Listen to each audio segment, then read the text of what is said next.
નમસ્કાર, ન્યૂઝ ફોકસમાં હું ભૈરવી કોશિયા આપ સૌનું સ્વાગત કરું છું. શરૂઆત કરીએ આજના મુખ્ય સમાચારથી. પ્રધાનમંત્રી નરેન્દ્ર મોદી વિદેશ પ્રવાસના પ્રથમ ચરણમાં મ્યાનમાર પહોંચ્યા. પ્રમુખ થેન સેન સાથે કરી મુલાકાત. આવતીકાલે આસિયાન બેઠકમાં લેશે ભાગ.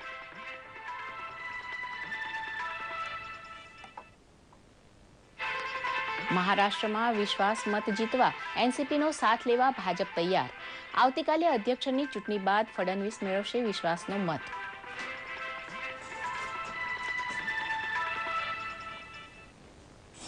છત્તીસગઢમાં નસબંધી ઓપરેશન બાદ 8 મહિલાના મૃત્યુ. પ્રધાનમંત્રીએ મ્યાનમારથી મુખ્યમંત્રીને ફોન કરીને તાકીદના પગલાં લેવા આપી સૂચના.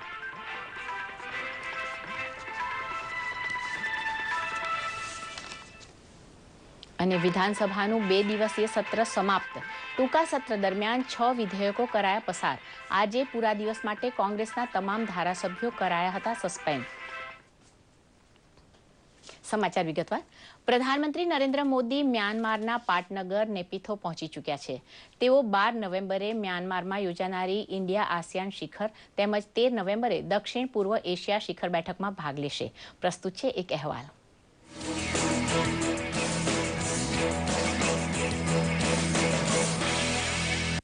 પ્રધાનમંત્રી નરેન્દ્ર મોદી મ્યાનમારના પાટનગર નેપિથો પહોંચતા તેમનું ભવ્ય સ્વાગત કરવામાં આવ્યું હતું. દેશની લુક ઇસ્ટ નીતિનું અનુસરણ કરતા પ્રધાનમંત્રીએ મ્યાનમાર, ઓસ્ટ્રેલિયા અને ફિજી એમ 3 દેશોના 10 દિવસના વિદેશ પ્રવાસનો આરંભ કર્યો છે. મ્યાનમાર પહોંચતા જ પ્રધાનમંત્રી મોદીએ પ્રમુખ થેન સેન સાથે બેઠક કરી હતી. ત્યારબાદ ભારત મ્યાનમાર દ્વિપક્ષી બેઠક પણ યોજાઈ હતી. बैठक में अनेक द्विपक्षीय मुद्दे चर्चा थी હતી.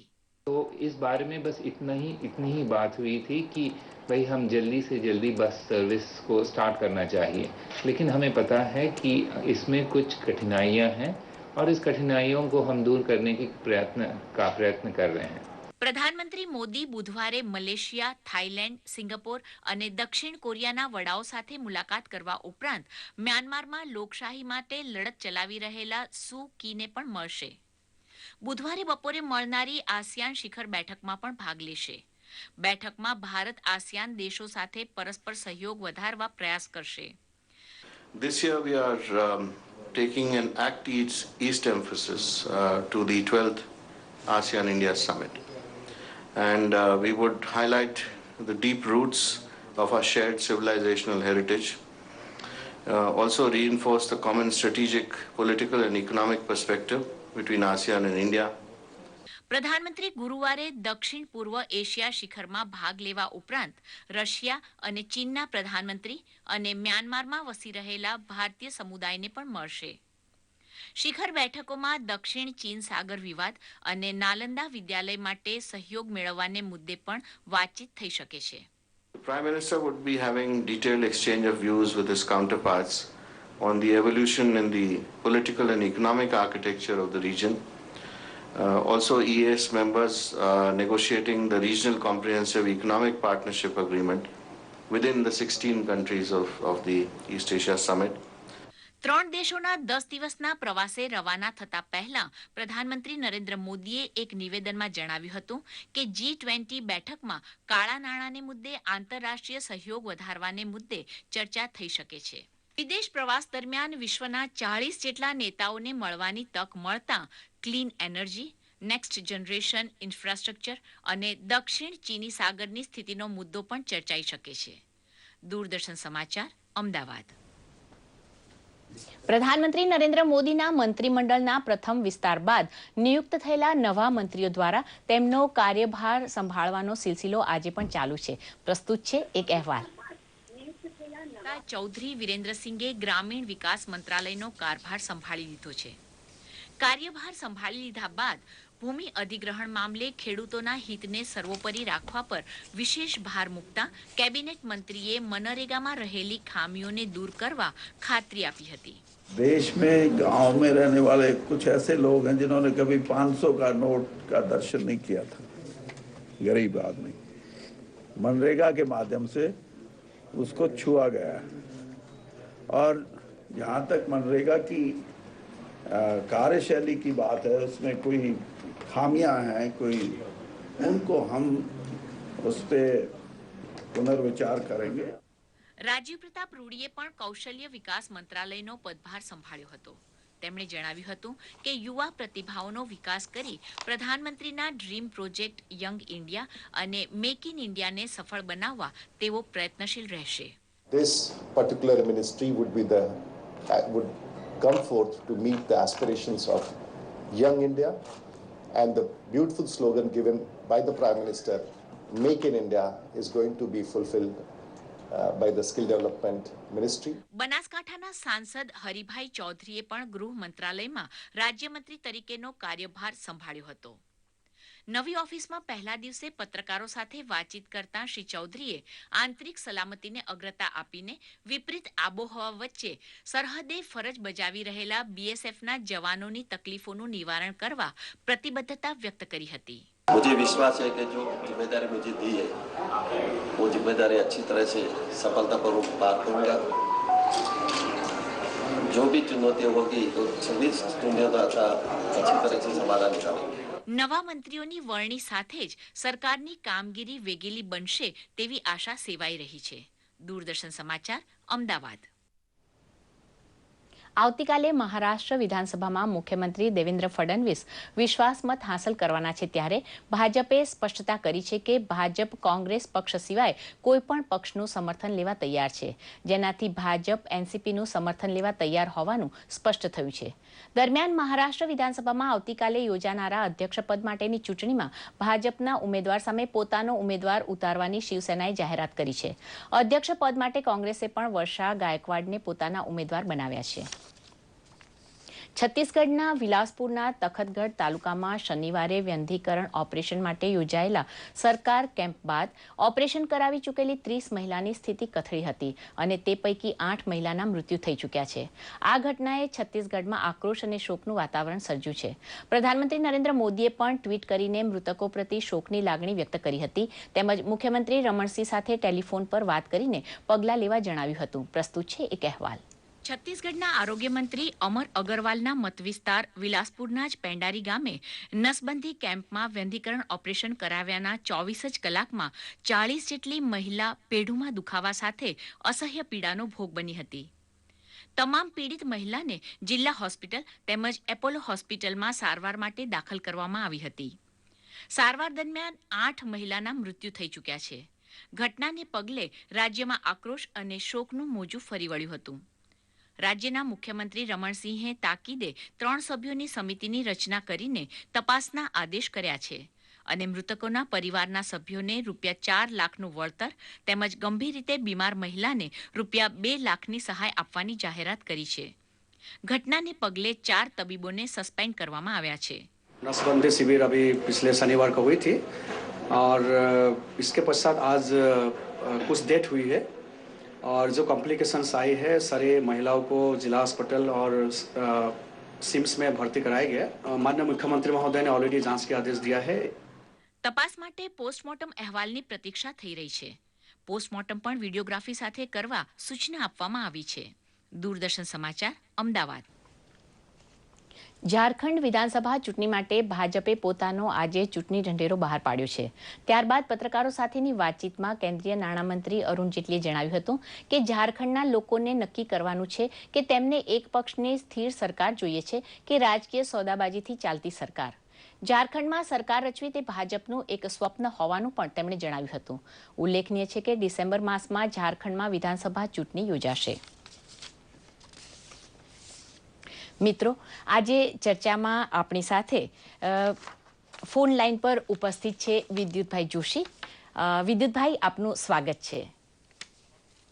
વિદ્યુતભાઈ, વિદેશ પ્રવાસે જતા પહેલા મોદીએ આંતરરાષ્ટ્રીય સહયોગ દ્વારા કાળા નાણાંને ભારતમાં લાવવામાં સફળતા મળશે તેવી વાત કરી, તો આપને એ બાબતે શું લાગે છે? ફરી એકવાર આપને પૂછું છું, વિદ્યુતભાઈ, વિદેશ પ્રવાસે જતા પહેલા મોદીએ આંતરરાષ્ટ્રીય સહયોગ દ્વારા કાળા નાણાંને ભારતમાં લાવવામાં સફળતા મળશે તેવી વાત કરી હતી, તો આપને આ બાબતે શું લાગે છે?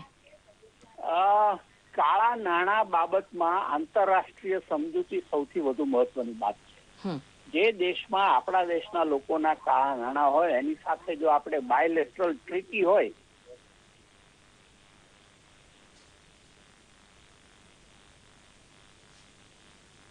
હા બોલો બોલો. ટ્રીટી ન હોય તો આપણને એ વિગતો આપે નહીં. માટે જેટલા દેશોમાં શક્ય એટલા NRI કે ભારતીય નાગરિકોના કાળા નાણાં હોય એમની જોડે ટ્રીટી થવી પડે. અને આ પ્રશ્ન આપણને જ નથી મૂંઝવતો, આંતરરાષ્ટ્રીય કક્ષાએ તમામ દેશોને મૂંઝવે છે. એટલે એક વાતાવરણ બનાવવું પડે કે આ વાતાવરણ દ્વારા દરેક દેશ એકબીજાને કાળા નાણાં અંગેની માહિતી આપે તો દરેક દેશનો કાળા નાણાંનો પ્રશ્ન હલ થઈ શકે. આવી એક સ્થિતિ સર્જાવાને બહુ જ વાર લાગશે. જો કે તત્કાલ એવી સ્થિતિ ઊભી નહીં થાય, પણ કદાચ યુનો વચ્ચે પડે, આવી આસિયાન જેવી સમિટ વચ્ચે પડે, સાર્ક જેવા દેશો વચ્ચે પડે તો કદાચ ભવિષ્યમાં આવું થવાની શક્યતા છે.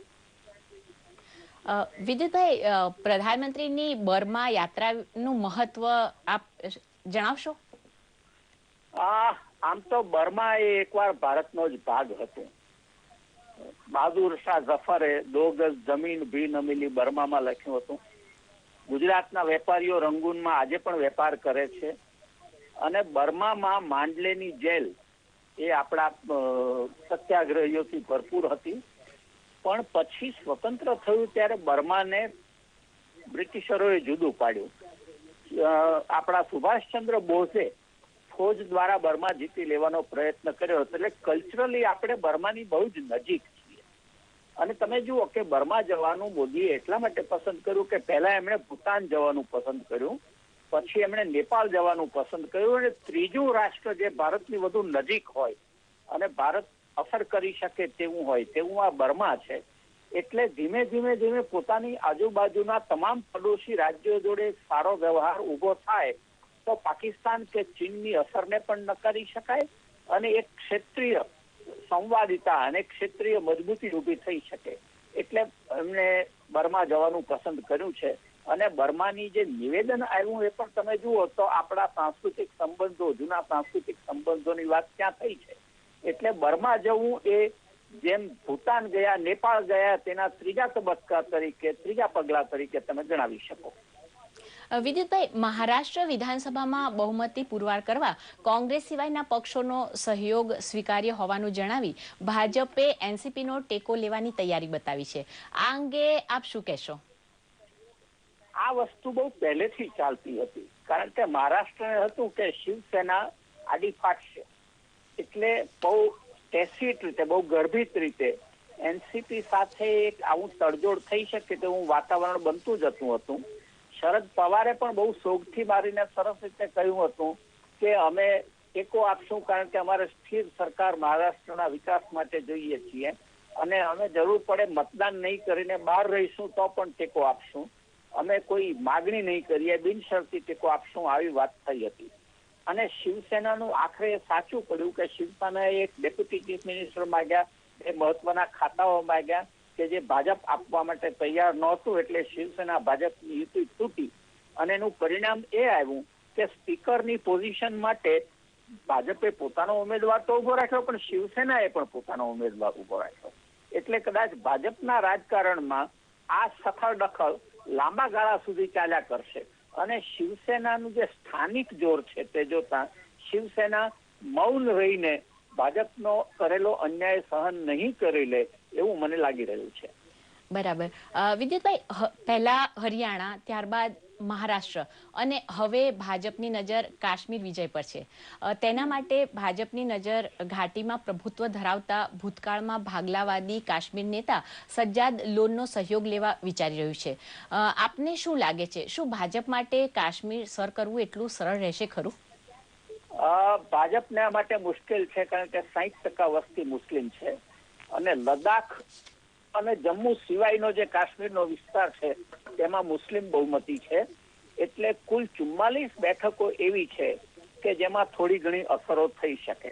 એટલે સજ્જાદ લોનની મદદ લેવી, પીડીપીના મુફ્તી મોહમ્મદ સઈદની મદદ લેવી, આ બધું જ ભાજપ કરી છૂટશે. માત્ર એક નેશનલ કોન્ફરન્સની મદદ નહીં લે કારણ કે નેશનલ કોન્ફરન્સ બહુ સ્પષ્ટપણે કોંગ્રેસ સાથે છે. કદાચ ભીમસિંગ, એક બીજી પણ પાર્ટી છે, ભીમસિંગ બહુ નાની પાર્ટી છે, એની પણ મદદ લે. પણ અને કેટલાક ઇસ્યુ જે ભાજપે પહેલા કયા, દાખલા કે 370મી કલમની વાત એમણે કરી હતી, એ કાશ્મીરની ચૂંટણીમાં એ બિલકુલ નહીં કરે. એટલે કાશ્મીરની પ્રજાને બિલકુલ બેલેન્સ રાખવા માંગે છે. કાશ્મીરની પ્રજાને ખુશ રાખવા માંગે છે. વાસ્તવમાં મોદી ત્યાં ગયા, પૂર આટલું મોટું આવ્યું ને મોદી ત્યાં ગયા ત્યારે જ આપણને ખ્યાલ આવી જવો જોઈતો હતો કે કાશ્મીરમાં ચૂંટણીઓ આવી છે, એટલે પ્રજાનું દિલ જીતવા માટે મોદી કાશ્મીર જઈ રહ્યા છે. મિત્રો, આપણી સાથે ફોન પર ઉપસ્થિત હતા ડોક્ટર વિદ્યુત જોશી. વિદ્યુતભાઈ, આપનો ખૂબ ખૂબ આભાર. અને સમાચારમાં હવે આગળ વધીએ. રાજ્યપાલ ઓપી કોહલીએ અમદાવાદ જિલ્લાના બારેજા ખાતે ઓર્થોપેડિક હોસ્પિટલનું ઉદ્ઘાટન કર્યું હતું. આ પ્રસંગે રાજ્યપાલશ્રીએ આરોગ્ય ક્ષેત્રે મહત્વપૂર્ણ યોગદાન આપનાર કેટલાક મહાનુભાવોનું પ્રમાણપત્ર આપીને તેમજ શાલ ઓઢાડીને સન્માન કર્યું હતું. રાજ્યપાલ ઓપી કોહલીએ આ પ્રસંગે જણાવ્યું કે દાન અને દયા એ ભારતીય સંસ્કૃતિના મુખ્ય પાયા છે.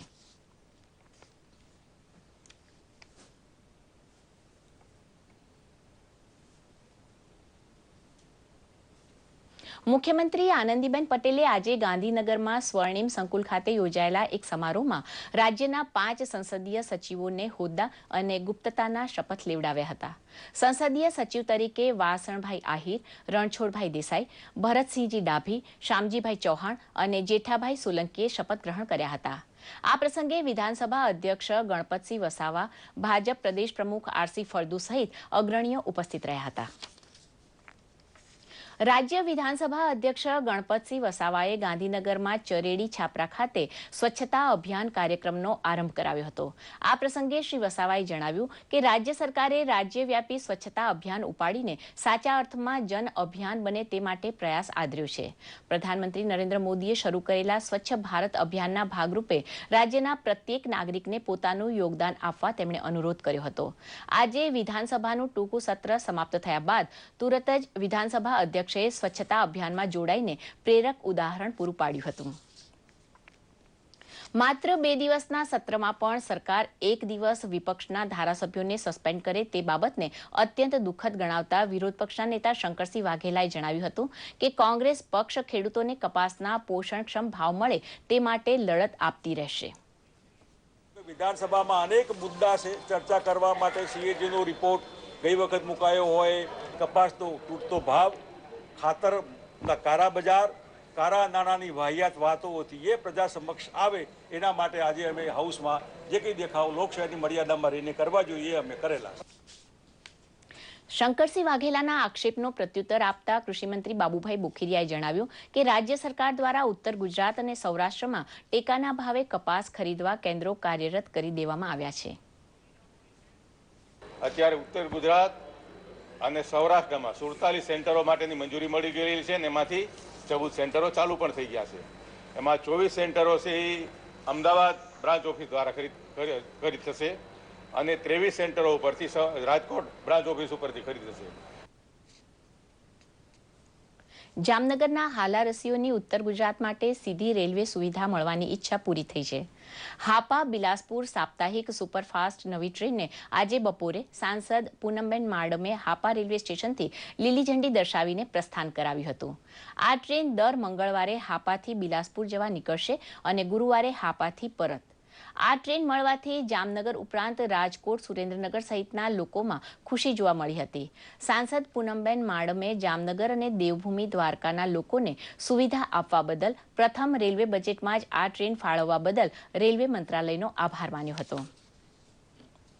ભારતમાં સ્વચ્છતા અભિયાન ભલે વડાપ્રધાન નરેન્દ્ર મોદી દ્વારા હાલમાં શરૂ કરવામાં આવ્યું હોય, પરંતુ અમદાવાદમાં આવેલ રઘા સુતરિયાની પોળ તેની સ્વચ્છતા માટે વર્ષોથી જાણીતી છે. પ્રસ્તુત છે એક અહેવાલ. અમદાવાદની દરેક પોળ પોતાની એક અલગ ઓળખ ધરાવે છે. ખાડિયામાં આવેલ રઘા સુતરિયાની પોળ સ્વચ્છતા જાળવણી માટે જાણીતી છે.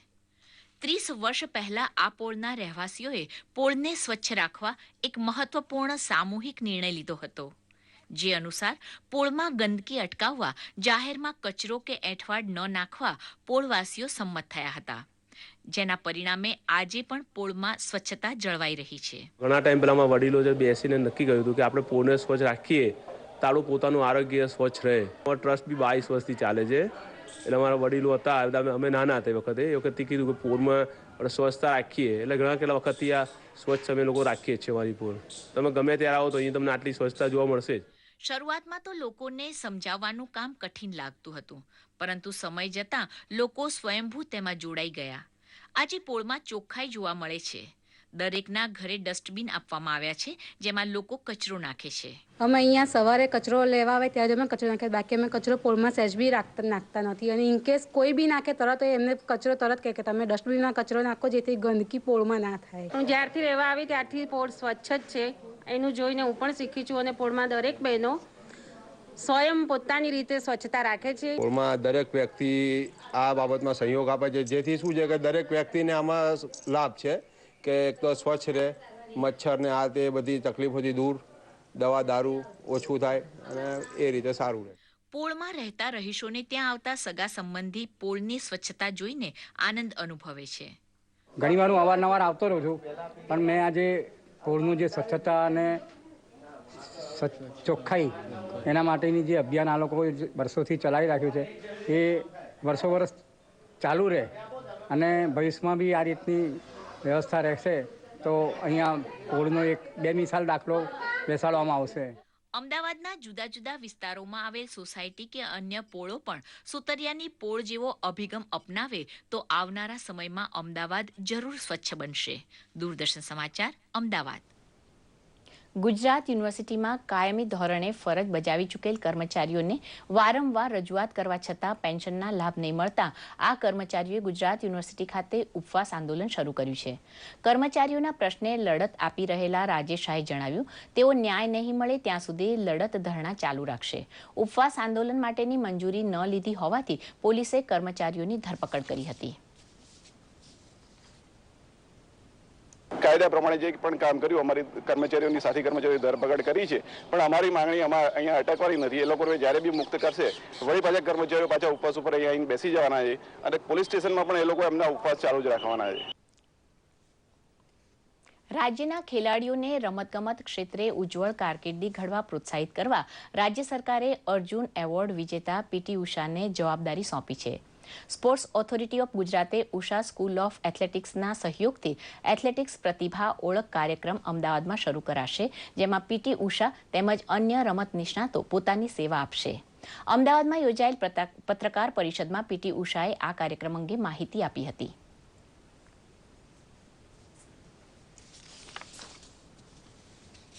Here today in Ahmedabad also participation अच्छा था, उसमें भी टैलेंट है, बट एथलेटिक्स में तो ट्रेनिंग कंटिन्यूटी होना चाहिए, फिर तो रिजल्ट के लिए.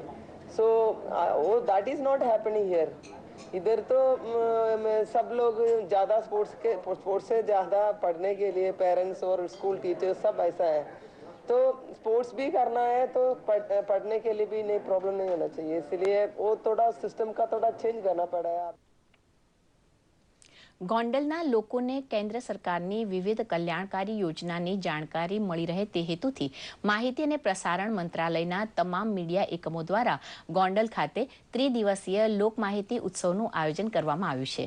કેન્દ્ર સરકારની વિવિધ કલ્યાણકારી યોજનાની જાણકારી સૌને મળી રહે અને આ યોજના લોકભોગ્ય બને તે માટે રાજકોટમાં પ્રેસ ઇન્ફોર્મેશન બ્યુરો દ્વારા પત્રકાર પરિષદનું આયોજન કરવામાં આવ્યું હતું. રાજકોટ પીઆઈબીના એસિસ્ટન્ટ ડિરેક્ટર સરિતા દલાલે પત્રકારોને લોકમાહિતી ઉત્સવ કાર્યક્રમની માહિતી આપી હતી અને સરકારના કાર્યક્રમોને લોકો સુધી પહોંચાડવામાં સહયોગ આપવા પત્રકારોને અપીલ કરી હતી.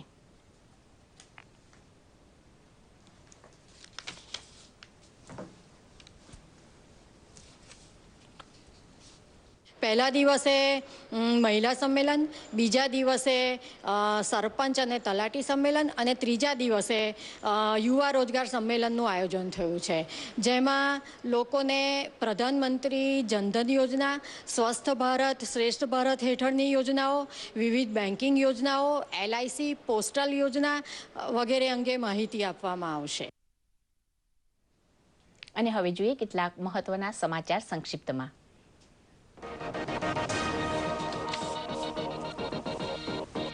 યુપીએ સરકારમાં કાયદા મંત્રી રહી ચૂકેલા હંસરાજ ભારદ્વાજે 2G સ્પેક્ટ્રમ ફાળવણી કૌભાંડ માટે પી ચિદમ્બરમને જવાબદાર ઠેરવ્યા. પી ચિદમ્બરમે દોષનો ટોપલો તત્કાલીન પ્રધાનમંત્રી મનમોહન સિંહ પર ઢોળીને પોતે જવાબદારી છુપાવવાની કરી હતી કોશિશ.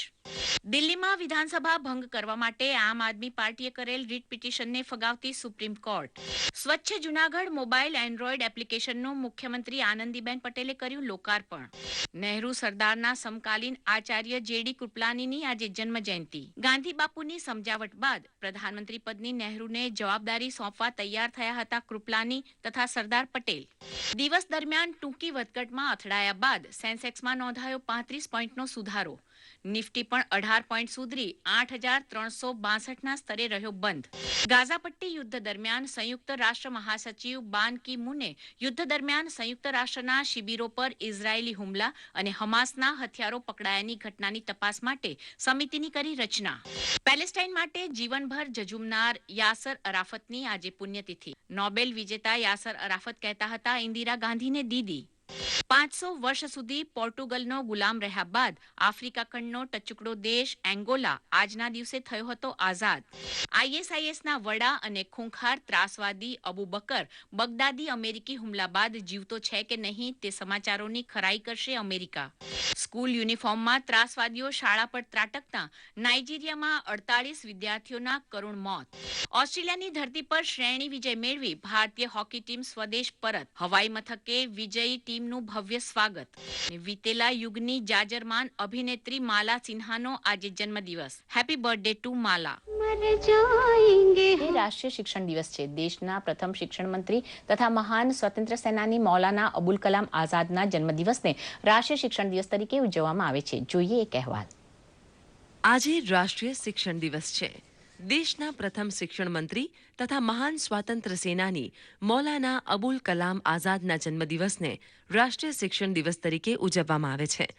દર વર્ષે 11 નવેમ્બરે ઉજવાતો રાષ્ટ્રીય શિક્ષણ દિવસ આપણને નીતિઓ તથા મૂલ્યો અને ધ્યેયનું વિશ્લેષણ કરવાની એક તક આપે છે.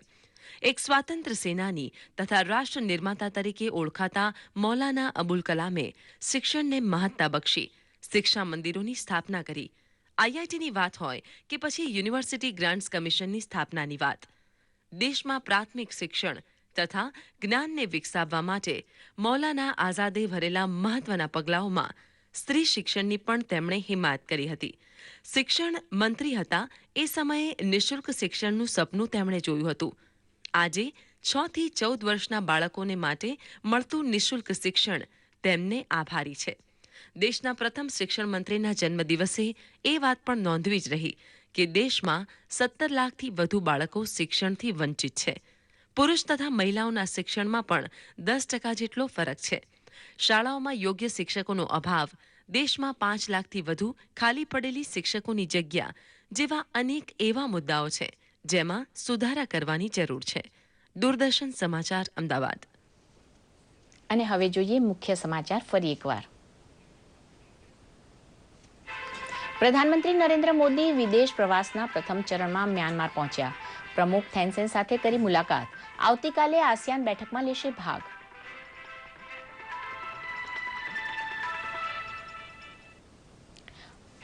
મહારાષ્ટ્રમાં વિશ્વાસ મત જીતવા એનસીપીનો સાથ લેવા ભાજપ તૈયાર.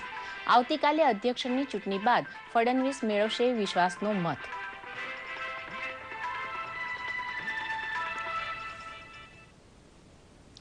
છત્તીસગઢમાં નસબંધી ઓપરેશન બાદ 8 મહિલાના મૃત્યુ. પ્રધાનમંત્રીએ મ્યાનમારથી મુખ્યમંત્રીને ફોન કરીને તાકીદના પગલાં લેવા આપી સૂચના.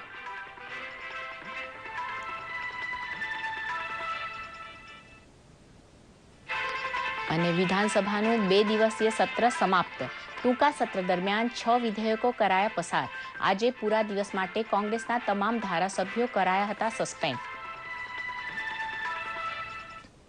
દર્શક મિત્રો, ન્યૂઝ ફોકસના માધ્યમથી આપણે રોજ રાત્રે 8:30 થી 9 રૂબરૂ થઈએ છીએ.